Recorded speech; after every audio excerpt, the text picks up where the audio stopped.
जी नाज़रीन, मसीह में आप सबकी सलामती हो। आज एक फिर नए एपिसोड के साथ मैं और हिना यानी सुम्बुल और हिना हाजिर हैं और आपको सलाम अर्ज़ करते हैं। उम्मीद है कि आप बिल्कुल ठीक ठाक होंगे और हमारे प्रोग्राम्स आपको बहुत पसंद आ रहे होंगे। आज हमारा जो ख़ास टॉपिक है वो आप जानते हैं, जैसे कि पिछले हफ्तों में हम बात कर रहे थे वर्किंग वुमेन्स के हवाले से, तो इसी टॉपिक को लेते हुए आज हम ख़ास तौर पर मेडिकल का जो शोबा है उसमें कुछ ख़वातीन से बात करना चाह रहे हैं जिनका ताल्लुक नर्सिंग से है। यानी कि मेडिकल के शोबे में होते हुए बहुत सारी हमारी बहनें बेटियां जो हैं वो इस शोबे से वाबस्ता हैं और हम चाहते हैं कि उनसे बातचीत की जाए और मालूम किया जाए कि जब वो इस शोबे में हैं तो वो किस तरह की मुश्किलात का सामना कर रही हैं और कौन सी सहूलियात जो हैं वो उन्हें मुयस्सर आती हैं इस फील्ड में होने की वजह से। ठीक है ना? तो मेरा ख्याल हमारे साथ कॉल पे हैं अफशा। कराची से उन्होंने ट्रेनिंग की है। अच्छा। और अभी वो मतलब सर्विस कर रही हैं और सर्विस के अलावा साथ साथ वो ट्यूटर नर्स की ट्रेनिंग कर रही हैं। भी कर रही तो हैं। अभी वो कराची में है या अभी पंजाब अभी में? वो एक और इलाका है छोटा सा, मुझे उसका नाम नहीं, अभी हम बात करते हैं तो उनसे पूछ भी सकते हैं। तो वो वहाँ पर अपनी खिदमात सर अंजाम दे रही हैं काइंड ऑफ सेमी गवर्नमेंट इदारे में। ओके। और बहुत बिजी खातून है, दिन में रात में ड्यूटी करती है और दिन में पढ़ाई करने जाती हैं। ओके। तो चले उनसे ही फिर बात, उनके तजुर्बात उन्हीं से सुनते हैं। उन्हीं से सुनते हैं। जी अफशा, आप कॉल पर हैं?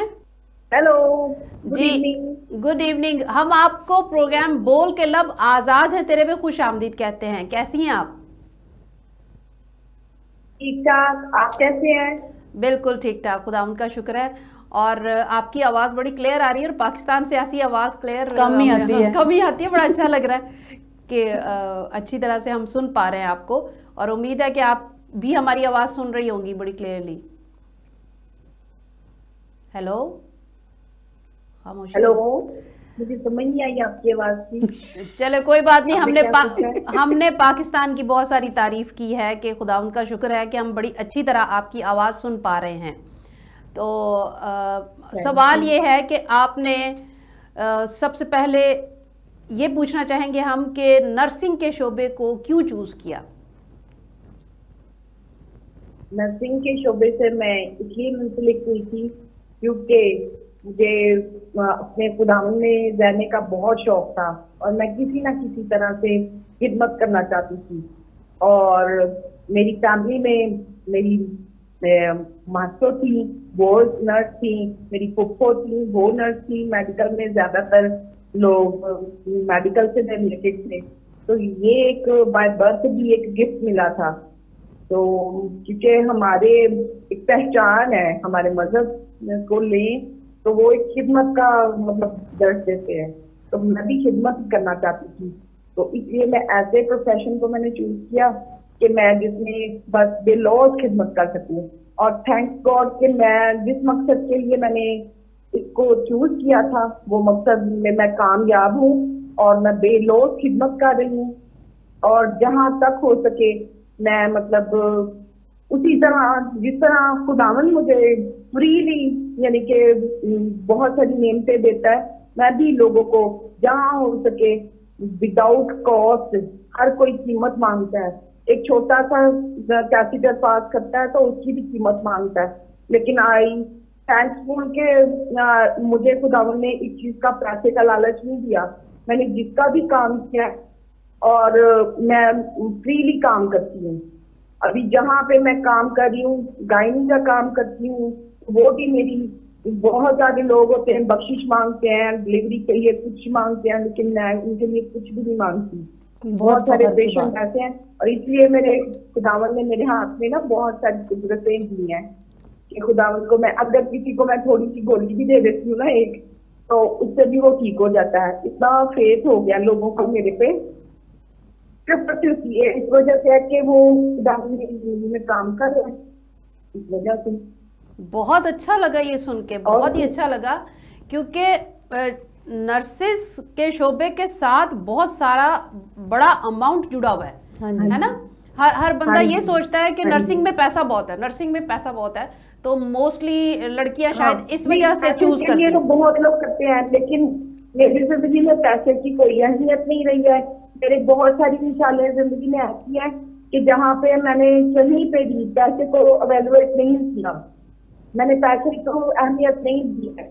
मैंने बहुत सारी ऐसी चीजों को अपनी जिंदगी में पिक किया है जिसमें पैसा बहुत दूर है, और उसके लिए मुझे मतलब अभी जितना सैक्रिफाइस मैंने किया है वो भी साथ साथ है कि पैसे की अहमियत का भी एहसास हुआ है साथ में। यह है कि फिर भी वो लालच या वो चीज जो हर इंसान में होती है, एक अच्छी जगह पे पहुंचने के लिए इतनी स्ट्रगल करना और फिर उसके लिए आउटपुट मांगना, मेरी जिंदगी में वो नहीं है।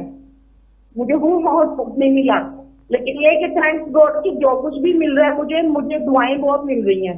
मैं उसी से, जब पेशेंट खुश होकर मुझे दुआ देती हैं, प्यार देते हैं, तो बुजुर्ग औरत है उसके लिए मैं उनकी हेल्प करती हूँ, उनकी कोई भी खिदमत वाला काम करती हूँ तो वो खुश होकर मुझे प्यार दे देती है, तो मुझे इतनी खुशी होती है, इतनी खुशी होती है जैसे ना खुदावंद मुझे शफ़क़त दे रहा है। और उस शफ़क़त से जो मेरे अंदर फजल उठता है, बढ़ता है, मेरे अंदर जोश आता है कि और अच्छा करने की कोशिश करती हूँ कि और मैं किसी की खिदमत करूँ। बहुत अच्छी बात है, बहुत अच्छी बात है। मैं पूछूं कुछ? हाँ जी बिल्कुल।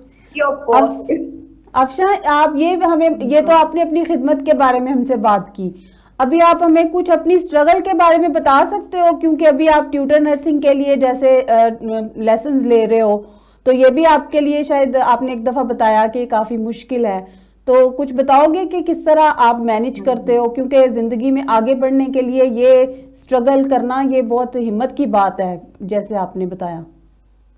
वो तो नेचुरल सी बात है कि एक फीमेल है और मतलब वो जब भी कहीं पे बाहर निकलेगी तो उसको कुछ ना कुछ सेक्रीफाइस करना पड़ता है। कुछ उसको कमेंट्स सुनने पड़ते हैं, कुछ ऐसे मतलब बहुत सारी ऐसी चीजें मतलब उसको फील करनी पड़ती हैं जिनको जो कभी नाकाबिले बर्दाश्त भी होती हैं, जिनका कभी जवाब देना पड़ता है, कभी नहीं जवाब देना पड़ता। ऐसी बहुत सारी चीजें हैं जो नर्सिंग में हमें मतलब बर्दाश्त करनी पड़ी है। अब वांट के मैं उसकी डिटेल बयान करूं? अगर थोड़ी सी कर देंगे तो अच्छा लगेगा। उनके वैसे तो सबको पता ही होता है, लेकिन बोलना नहीं चाहता ना कोई, तो अगर आप बोल सकते हो तो जरूर उन मुश्किलात का जिक्र करो, ताकि हमारी जो बच्चियां जिन्होंने अभी एडमिशन लिया है, शायद वो बहुत ज्यादा डिसहार्टेड हो रही हो या परेशानियों में घिरी हुई हो, और वो ये प्रोग्राम देखे तो उनको बड़ी इंकरेजमेंट मिले आपकी बातों से। हाँ, परेशानी तो होती है जब कोई मतलब इस तरह किसी को अपनी किसी चीज के लिए, जाहिर बात एक नेचुरल सी चीज है। सबसे पहले हम जब फील्ड में आते हैं तो एक मेल फीमेल यानी कि एक नेचुरल सी चीज है। बहुत सारे लोग होते हैं जो उनको मतलब हर कोई ट्रस्ट करता है कि ये मेरी फ्रेंड, ये मेरी फ्रेंड, ये मेरी फ्रेंड, कई मशहूरियां की होती हैं, लेकिन वो असल में पता नहीं किसी की फ्रेंड होती है या नहीं होती। ये तो बात करने से पता चलता है, लेकिन यह है कि कोई ऐसा पर्सन होता है जिसको इतना हाईलाइट किया होता है, ये इसकी फ्रेंडशिप है, इसकी ये मेरी फ्रेंड है, ये मेरे, वो खुश होने के लिए वो लोग मशहूर किए होते हैं। बिल्कुल, आप ऐसी चीजें होती हैं। बिल्कुल मैं एग्री करती हूँ उससे, और ये मसाइल हर शोबे में तो होते हैं, मगर नर्सिंग जो है वो उनके कुछ ज्यादा, हाँ उनके हिस्से में ये ज्यादा आता है। उनको तो हर कोई लाइक करता है। हाँ बिल्कुल, और उनके हिस्से में ये ज्यादा आता है कि वो बदनाम ज्यादा जल्दी कर देते हैं उनको। नर्सिस के लिए स्पेशली हमारी, मुझे बड़ा सोच से कहना पड़ता है कि हमारी के लिए ये बहुत मतलब बुरा मैंने सुना था कि हम लोग जहाँ पे ट्रेनिंग करते थे वहां पे वो लग कहते थे उस आपको अपना फ्रेंड बनाना कोई मुश्किल नहीं, एक चाय का कप पिलाओ तो उसको फ्रेंड बना ले, जो कि मुझे बहुत बुरी लगती थी। और मैंने आज तक कभी भी किसी को इस चीज के लिए फ्रेंड बनाया, कभी किसी से एक कप चाय कभी नहीं किया, किसी से भी अपने पैसों से लेके पी लूंगी, लेकिन मैं कभी भी किसी के मोहताज नहीं रही हूँ कि मैं किसी से एक कप चाय के लिए बोलूं, और मैं कभी किसी से बात करना भी पसंद नहीं करती। हमारी जिंदगी का एक हिस्सा, हर कोई अपने तरीके से जिंदगी गुजारना चाहता है, लेकिन यह कि हम भी मैंने जो अपनी जिंदगी का क्राइटेरिया बनाया था वो मैं अपने तरीके से गुजार रही हूँ कि मैंने जब ये चीज सुनी थी कि 1 कप चाय जो है वो मतलब उसको नर्सेज जो है वो 1 चाय कप के लिए जो है ना वो फ्रेंड बन जाएंगी, ये वो जैसे भी इसको मिसयूज करेंगे हम। लेकिन मैंने ऐसा चीजों को बहुत सारी लड़कियों को समझाया, करवाया, बकअप किया, बहुत सारी चीजें, बहुत सारी लड़कियां इस चीज को अंडरस्टैंड कर गई तो वो बच गई, और जिन्होंने अंडरस्टैंड नहीं किया उन्होंने अपनी जिंदगी को स्पॉइल भी किया। सब कुछ एक जैसा नहीं होता, लेकिन यह कि कोशिश ये रही कि अच्छाई को स्प्रेड किया जाए। जो चीज हमें मिली है अपने पेरेंट्स से या अपने टीचर्स से या अपने सीनियर से, वो चीजें हम मतलब फैलाएं इस चीज को। बहुत अच्छी बात है। बाकी ये बहुत सारी चीजें हैं गाहे बगाहे हमें फेस करनी पड़ती हैं, और जिनको हम डिस्कस करना नहीं भी चाहते। बहुत सारी ऐसी चीजें हैं, लेकिन थैंक्स गॉड के खुदावंद ने बहुत प्रोटेक्ट रखा उन चीजों को करने के लिए, यानी कि उन चीजों को फॉलो, वो चीजें सामने जरूर आई, लेकिन ये है कि उनके लिए खुदावंद ने ऐसे बरकत रखी हमारे ऊपर कि हमारा बाल भी भीगा नहीं होने दिया कि कोई हमारे बाल को भी छू जाए। बिल्कुल, तो ये डिपेंड करता है कि थैंक्स गॉड, मैं खुदावंद का बहुत शुक्र करती हूँ। हाँ जी, बहुत अच्छा लगा आपसे बात करके। मैं कह रही हूँ यानी कि आपकी जो गुफ्तगू है उसका जो हासिल हम ले रहे हैं वो ये है कि अगर आप अपने गिर्द दायरा लगाते हैं या आप अपनी हदें खुद बांधते हैं, आप अपनी रिस्पेक्ट का खुद ख्याल रखते हैं तो फिर आपको रिस्पेक्ट मिलेगी। अगर आप अपनी रिस्पेक्ट का खुद ख्याल नहीं करते और हर लालच से आप मुबर्रा होकर खिदमत को सरअंजाम देते हैं तो मेरे ख्याल में खुदावंद का साथ तो हमेशा होता ही है, अच्छे बुरे सबके साथ होता है, लेकिन फिर हमारे साथ ज्यादा होता है। तो बहुत अच्छा लगा आपसे बात करके, बहुत ही मजा आया और बहुत कुछ लेकिन जो बात मैं पूछना चाह रही थी, हाँ जी, हिना के पास एक और सवाल है, वो पूछेंगे आपसे। अफशा, मैं आपसे ये पूछना चाह रही थी कि आपने एक दफा शेयर की है ये बात मुझसे कि आप अभी ट्यूटर नर्सिंग के लिए भी कर रहे हो, पढ़ाई कर रहे हो और साथ में आप ड्यूटी भी करते हो, और ये भी एक बहुत being a mother, being a practical lady, ये कोई इतना आसान काम नहीं है मैनेज करना। कुछ इस बारे में आप बात करोगे कि ये जिंदगी का जो तजर्बा है ये कैसा जा रहा है?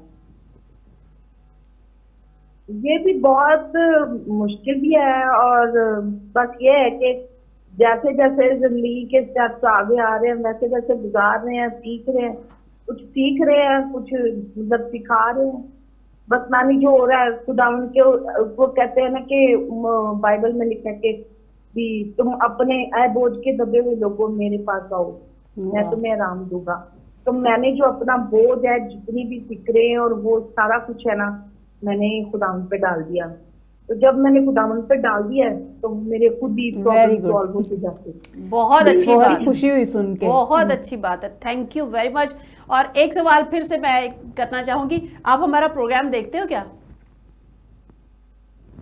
हाँ, मैं जरूर देखूंगी, अभी जैसे ही मेरा पैकेज लगता है मैं इसको ऑन करती हूँ और मतलब आपका प्रोग्राम अभी मैं देखती हूँ। अच्छा, चले, थैंक यू। मुझे आपके बहुत सारे प्रोग्राम्स का वो मैसेज मिला है और कुछ प्रोग्राम्स मैंने आपके देखे भी हैं, बहुत अच्छा लगा आपका प्रोग्राम, और थैंक यू, आपने मुझे अपने प्रोग्राम में इनवाइट किया और मुझे बात करने का मौका दिया। Thank you so much. मेरी आवाज शायद अब बहुत दूर तक पहुंच चुकी है, थैंक यू आपके वसीले से। हाँ बिल्कुल, और हमें भी बड़ी खुशी हुई आपसे बात करके और आपको इस प्रोग्राम में शामिल करके। हम फिर भी किसी और दिन शायद किसी और टॉपिक के लिए आपसे ज़रूर बात करेंगे, और जब आप प्रोग्राम देखें तो प्लीज़ अपने कमेंट्स ज़रूर छोड़ें वहाँ पे।